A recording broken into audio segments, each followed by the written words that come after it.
The Firekeeper's Bride, Part 8, A Heart of Ash and Ember. Kael had always been a mystery. Seraphina had spent weeks watching him, learning the way he hid his emotions behind silence. But last night, for the first time, he let his wall slip. For the first time, he touched her without fear, without pulling away. Now, as the sun rose over the Obsidian Keep, she couldn't stop thinking about it. And neither, it seemed, could he. Seraphina found Kael in the armory, sharpening his sword. She hesitated in the doorway. She hadn't planned to look for him, but her feet had led her here anyway. Kael glanced up, his golden eyes flickering in the torchlight. For a moment, neither of them spoke. Then, without a word, he slid a second blade across the table toward her. An invitation. Seraphina raised a brow. You want me to spar with you? Kael smirked just barely. Unless you're afraid,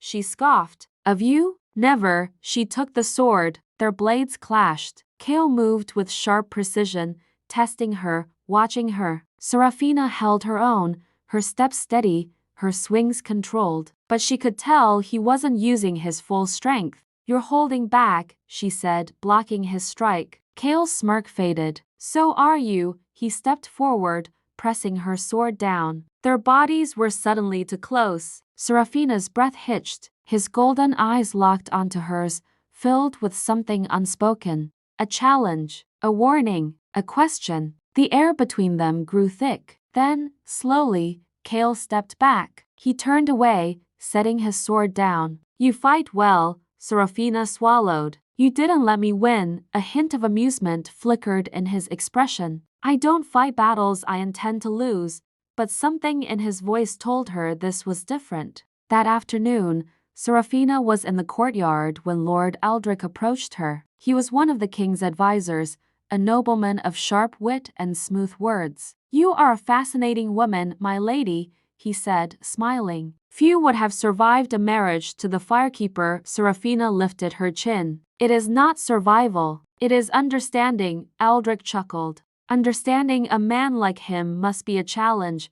Seraphina's gaze hardened. She did not like the way Eldrick spoke of Kael as if he were a beast, a thing to be controlled. But before she could respond, she felt heat behind her. She turned just as Kael stepped into the courtyard. His golden eyes locked onto Eldrick. His posture was relaxed, but Seraphina felt the shift in the air. You speak too freely, Kael said, his voice smooth but sharp. Eldrick raised a brow. Did I offend you, Firekeeper? Kael's lips curled into something that wasn't quite a smile. You should learn when to hold your tongue. Eldrick hesitated. Then, wisely, he bowed. My apologies. As soon as Eldrick walked away, Kael turned to Seraphina. You shouldn't entertain men like him, he muttered. Seraphina crossed her arms. I wasn't entertaining anyone. Kael's jaw clenched. He looks at you like you are something to claim.